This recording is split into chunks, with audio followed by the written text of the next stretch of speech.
Falha em transformador provoca queda de energia em Boa Vista. Chuva na madrugada deixa ruas da capital alagadas. E você também vai ver que o calendário de queimadas para 2021 pode ter mudanças por conta do fenômeno Laninha, que trouxe chuva em janeiro.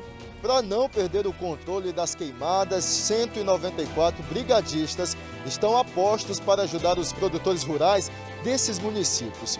E ainda, Justiça Federal suspende deportação de 55 indígenas venezuelanos que andaram por 18 dias até o Brasil. É agora no Jornal de Roraima, segunda edição.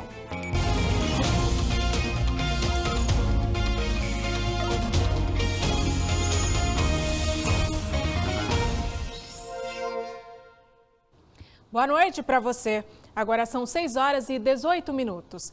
Esta semana, o centro de Boa Vista e outros 2 bairros da capital ficaram sem energia.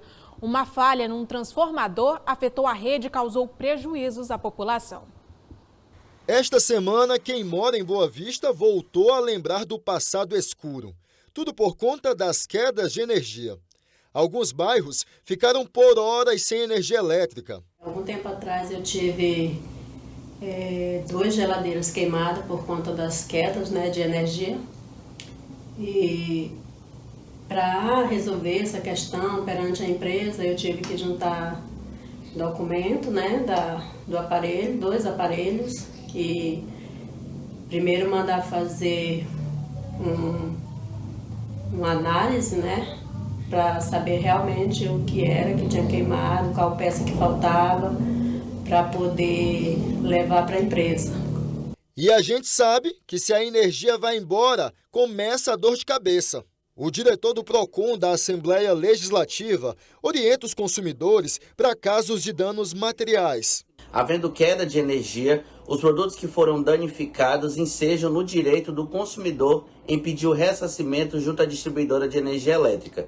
Com isso, o consumidor deve anotar o dia e o horário e também aquele produto e enviar para a distribuidora de energia em até 90 dias. A distribuidora deve apurar toda a situação e proceder com o ressarcimento. E se o consumidor não for ressarcido, deve procurar o PROCON. E não havendo ressarcimento pela própria companhia, no caso a distribuidora de energia, ele pode procurar o PROCON Assembleia e o Poder Judiciário, que claro, ele vai ter direito a ser ressarcido em dobro pelo fato do produto dele ter sido danificado em decorrência da interrupção do serviço de energia elétrica e não ter sido ressarcido. Sobre a queda de energia desta semana, a Roraima Energia informou que houve falha na atuação do transformador que atende os bairros Centro, São Francisco e Canarinho. O estado não usa mais energia da Venezuela desde março de 2019, após uma série de apagões históricos. Hoje, o abastecimento de Roraima é feito por 5 usinas termoelétricas. Os equipamentos geradores dessas usinas são movidos a óleo diesel. De acordo com o coordenador do Fórum de Energias Renováveis, o estado ainda está longe de ter uma estabilidade energética. A previsão para resolver o problema na totalidade é de até 10 anos. Nós estamos vivendo uma transição de um sistema que é baseado fundamentalmente na geração a diesel para uma nova conjuntura em que nós teremos uma matriz mais diversificada, mais estável, baseada fundamentalmente no gás natural, também nas soluções baseadas na biomassa e inclusive nas energias renováveis como a solar. Então nós vamos ter uma capacidade de geração maior, mas evidentemente ainda precisarão ser feitos alguns investimentos, principalmente na rede de distribuição, para que nós tenhamos um sistema que seja absolutamente seguro e estável. A chuva na madrugada de hoje causou muitos problemas aos moradores da zona oeste de Boa Vista. Por falta de infraestrutura, várias ruas ficaram alagadas. O morador da rua Universidade Estadual de Roraima, no bairro Cidade Satélite, gravou esse vídeo mostrando como a rua ficou após a chuva. A nossa equipe de reportagem percorreu alguns pontos da cidade e registrou mais ruas alagadas. No bairro Jardim Tropical, próximo à Vila Olímpica, essa rua ficou tomada pela água. No bairro Araceles, a cena se repetiu. mais uma rua alagada por conta da chuva. Já no bairro Centenário, motoristas, motociclistas e até ciclistas se arriscavam a trafegar em uma rua alagada e cheia de buracos. Vamos às notas. Sobre a rua Universidade Estadual de Roraima, a Secretaria Municipal de Obras informou que o trecho entre a Alameda Antares e a rua Canopus está recebendo drenagem. Também receberá asfalto e calçada. No momento, o processo está em licitação, mas as obras devem começar no primeiro semestre deste ano. Já a Defesa Civil Municipal informou que não recebeu solicitação na Central 156 informando alagamento, mas está atenta e pronta para agir nas ocorrências que possam surgir caso venha mais chuva. E 2021 começou registrando tristes acidentes de trânsito no estado. Só nessa semana, pelo menos 3 pessoas morreram em colisões envolvendo motos aqui em Roraima. Veja na reportagem. Imagens que acendem o alerta para os cuidados no trânsito. O ano, que começou com uma movimentação tranquila pelas ruas, termina a primeira semana com acidentes graves. O último foi nesta sexta-feira. Um homem de 28 anos morreu depois de bater a motocicleta contra um carro no bairro Aeroporto. De acordo com a PM, o piloto não tinha habilitação e o veículo estava com a documentação atrasada. Imagens de câmeras de segurança registraram o impacto. Para a Secretaria Municipal de Segurança Urbana e Trânsito, foi uma semana atípica. De acordo com o SMTran, o desrespeito às sinalizações está entre as principais causas de acidentes graves no trânsito de Boa Vista. Se você se envolveu no acidente, no sinal vermelho, é porque estava vermelho para você e verde para alguém. Então, todo acidente, antes dele ocorrer, houve uma infração de trânsito. Então, se os nossos condutores pararem, refletirem, obedecerem a sinalização e andarem com mais cautela, mais prudência, o acidente ele é evitável sim. Nos últimos dias tem chovido forte em Boa Vista, o que aumenta o risco de acidentes. Quando há essa chuva, o pavimento ele fica mais liso, logo o atrito entre o pavimento e os pneus eles ficam com dificuldade. E é o que forma, dependendo da velocidade e das condições do pneu, é o que forma a aquaplanagem ou a hidroplanagem, que é o veículo quando ele flutua sobre uma fina camada de água em cima do pavimento, do asfalto. O primeiro passo ao se deparar com um acidente grave de trânsito é ligar para o resgate. Este tenente do Corpo de Bombeiros aponta como a população pode ajudar e o que não deve fazer nesses casos. O ideal que a pessoa faça para qualquer tipo de acidente é que ela entre em contato com o serviço de emergência, bombeiro ou SAMU. SAMU 92, bombeiro 93. Segunda coisa que ela deve fazer é isolar o local. É tentar isolar aquele local para evitar acontecer novos acidentes. É você pegar o seu triângulo de sinalização, colocar na rua, evitar que outros acidentes ocorram após aquele. Não deve se fazer tentar mover aquela vítima. Como no caso do acidente de moto, que as pessoas tendem a retirar o capacete, porque se houver uma lesão na medula espinhal, isso pode agravar a situação. Em acidente de carro, as pessoas tentam mover o carro, tentam tirar a vítima dentro do carro. Isso também não é recomendado. Isso é o que não se deve fazer se você não for um profissional da área. Respeitar a privacidade das pessoas, principalmente na situação de vulnerabilidade. É questão de respeitar realmente. Então, as pessoas devem evitar esse tipo de registro. Tirar foto, filmar. Isso não ajuda na ocorrência e ainda expõe a vítima. Mais do que qualquer coisa, o ideal é obedecer às regras de trânsito para evitar acidentes. Veja a seguir, calendário de queimadas para 2021 começa, mas pode ter mudanças por conta do fenômeno Laninha, que trouxe chuva em janeiro. Agora são 6 horas e 26 minutos, voltamos já.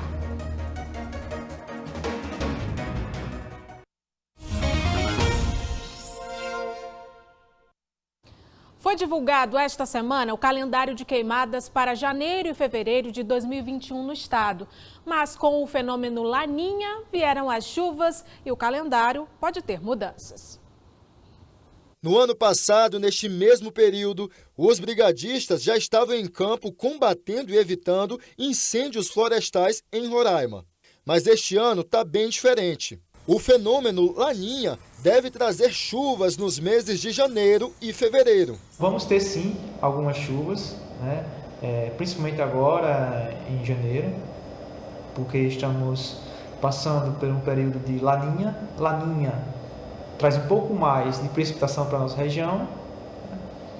Porém, como estamos na reta final do período seco, a tendência é que nós teremos um pouco mais de calor e um pouco mais de temperatura mais elevada. Então, por isso a preocupação em relação às queimadas. As queimadas controladas devem seguir até o dia 12 de fevereiro em 9 municípios do estado. No último dia 7 foi definido que o calendário já iniciou dia 7 e pode se estender no primeiro momento até o dia 12, né, fugindo do que é o normal. Via de regra, o calendário de queimadas é suspenso durante o mês de fevereiro por conta de situações climáticas e risco de incêndio. Esse ano, como nós estamos com essa situação ainda aqui no mês de janeiro, a gente observa que não há um foco de calor registrado em todo o estado. Então é uma situação que nos traz uma tranquilidade do ponto de vista climatológico e aí a decisão de prolongar o calendário de queimadas. A população precisa ficar atenta às datas para a prática da queimada, que é usada para renovar o solo, porque caso essa queimada fuja do controle, pode causar danos ao meio ambiente. Os prejuízos causados pelas queimadas, eles são muito graves. Temos, por exemplo, se fugir do controle, os incêndios florestais, podendo causar até óbito em animais e em seres humanos. Fora a destruição da vegetação e a poluição do ar, do solo, da água, podendo causar erosão também, essas queimadas.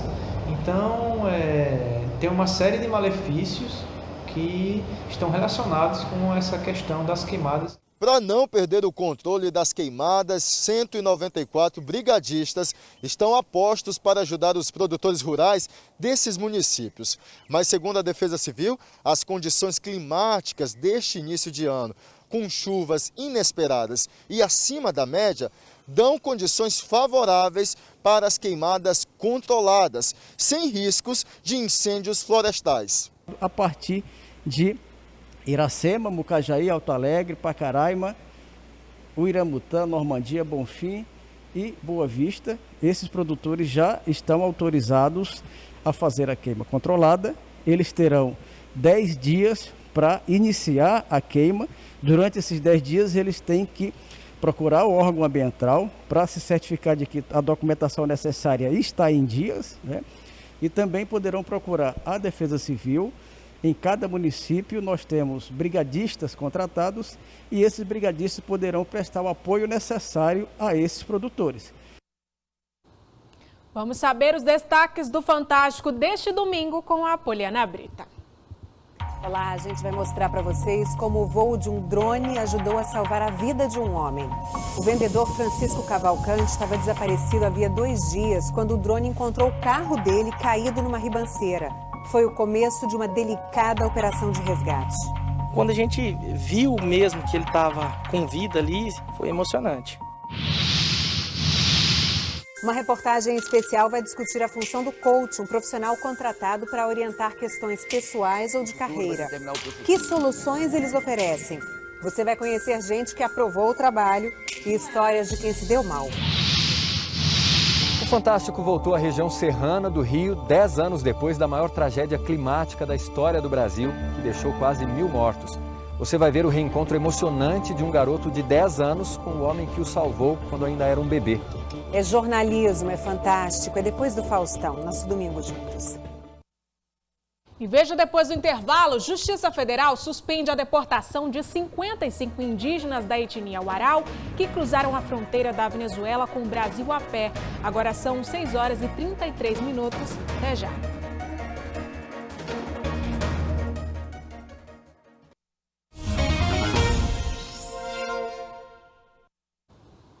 O abrigo para imigrantes venezuelanos, o bairro Jardim Floresta, passou por reformas e adaptações para acolher indígenas do país vizinho. Um redário foi instalado no local, onde vivem cerca de 300 estrangeiros. Na última sexta-feira, ocorreu a entrega do abrigo Jardim Floresta. local que passou por reformas e foi adaptado para receber refugiados e imigrantes indígenas.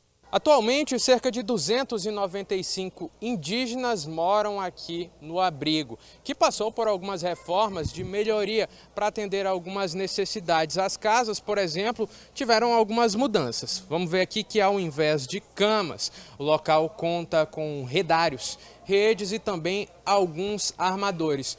Tudo isso para se adequar às tradições desse povo. Aquí xa temos comunidades Guarao, temos tamén comunidades Ñepa, e é un traballo moito de envolver a comunidade para ver con eles quais son as mellores soluções para a organización do abrigo, que é a casa deles. Entón estamos moito felizes de estar aquí deste novo sucesso da Operação Acolhida. Isso se deu por intermédio da feitura de um documento feito pelos próprios indígenas do protocolo de consulta. Esse protocolo de consulta é uma exigência da Convenção 169, né? Então eles foram ouvidos, foi ajustado de acordo com o que eles pretendiam, não foi feito nada à força, nada deliberado. Nós tivemos, o Ministério Público propôs as primeiras ações de desocupação, vocês lembram, foi noticiado, as primeiras ações nós fizemos proposituras de ações judiciais. No caso desse específico do Calbanoco não, justamente em razão da condicionante indígena, né? E para fazer exatamente nos termos da Convenção 169. E eu penso que é a primeira vez no Brasil que o Exército Brasileiro e o Estado Brasileiro está dando a oportunidade de ouvir os indígenas de de países vizinhos e de estabelecer esse diálogo com eles para adaptar o acolhimento deles. Com isso, o abrigo do Jardim Floresta se tornou a terceira estrutura no estado voltada exclusivamente para indígenas venezuelanos, com capacidade para 460 pessoas. A Maria Zapata, uma das moradoras, é cacica de um grupo com mais de 160 indígenas da etnia Warao. Eles vieram de Pacaraima e já se acomodaram no novo abrigo. Estamos morando aqui agora, em Jardim Floresta. O grupo da Maria é de Pacaraima, mas no geral, a maioria dos moradores daqui veio da ocupação espontânea Calbanoco, no antigo Clube do Servidor. E nos próximos dias, mais 105 indígenas da ocupação devem ser transferidos de Calbanoco para o abrigo Jardim Floresta. A Justiça Federal suspendeu a deportação de 55 indígenas venezuelanos que andaram por 18 dias até Roraima. Na decisão, o juiz federal Felipe Boldaza Flores Viana entendeu que a deportação baseada em portaria federal vai contra a lei de imigrações. Os 55 indígenas Warao seriam deportados na manhã desta última sexta-feira, dia 8 de janeiro. O grupo é acusado de cruzar ilegalmente a fronteira do Brasil com a Venezuela, que está fechada desde maio de 2020 em decorrência da pandemia da Covid-19. As 32 crianças e 23 adultos entraram no Brasil pela cidade de Pacaraima utilizando rotas clandestinas no dia 7 de janeiro deste ano. Na fronteira, uma guarnição do Exército Brasileiro prendeu o grupo, que foi levado para a Polícia Federal. De acordo com a Portaria Federal de 23 de dezembro de 2020, o imigrante que cruzar a fronteira de forma ilegal deve ser deportado imediatamente. A Defensoria Pública da União e Ministério Público, ao receberem a notícia, ingressaram com uma ação na Justiça impedindo a deportação ilegal. A Justiça Federal ordenou a suspensão da deportação. A multa, em caso de descumprimento, é de R$1 milhão por indígena eventualmente deportado. E, além disso, determinou que, caso a União descumpra a liminar, ou seja, caso a União efetue essa deportação desses 55 indígenas Waraus, seja encaminhado uma representação à Comissão Interamericana de Direitos Humanos, denunciando a violação dos direitos dessas pessoas por parte do Estado brasileiro. E, no curso da ação, estabeleceu que essas pessoas deverão permanecer em território nacional, aguardando o fim do processo, e a Polícia Federal deverá regularizar, adotar providência para regularizar a sua situação migratória, ou seja, expedir o protocolo de pedido de refúgio. Então, eles terão direito a permanecer em território nacional até a conclusão do processo. Os Araus saíram de Monaga, na Venezuela, caminharam cerca de 730 quilômetros. Em 18 dias, o grupo chegou a Pacaraima faminto e em condições de vulnerabilidade extrema. A Operação Acolhida, responsável pelos abrigos para imigrantes em Roraima, disse que o grupo está no processo de acolhimento em Pacaraima. Eles não vão ser mais deportados, né? E já estão no processo de acolhimento pela operação lá em Pacaraima. Após isso, e vamos lembrar sempre que estar no abrigo é de caráter voluntário para indígenas e não indígenas. Ninguém está aqui obrigado. Então eles têm as opções do Ranocoida, do Pintolândia e esse abrigo. E de acordo com a decisão de cada grupo familiar, isso vai ser respeitado. E a Justiça Estadual também determinou que a Operação Acolhida atenda todas as crianças e adolescentes imigrantes que entraram no estado no período de fechamento da fronteira do Brasil com a Venezuela. O documento emitido pela Vara da Infância e Juventude determina ainda que a Força-Tarefa Humanitária ofereça serviços de saúde, como vacinação aos imigrantes que chegam em situação de vulnerabilidade. O Jornal de Roraima, segunda edição, termina aqui. As reportagens estão no Globoplay. Outras notícias você acompanha no G1 Roraima. Bom fim de semana, aproveite o domingo. Tchau!